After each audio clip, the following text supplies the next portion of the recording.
O, diba? Pahangin-hangin.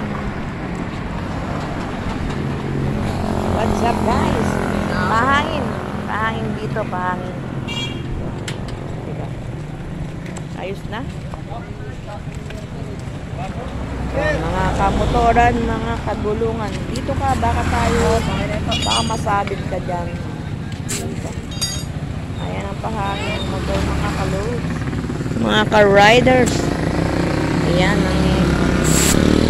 kailangan natin magpatigas ng pahangin dahil malambot na yung gulong natin ng tricycle. Ayan, diba? Okay, magkano yan? Okay guys, maraming salamat po. Subscribe sa mga hindi pa nakasubscribe sa aking channel o sa aking vlogs. Subscribe and click the bell button for more update. Thank you. God bless.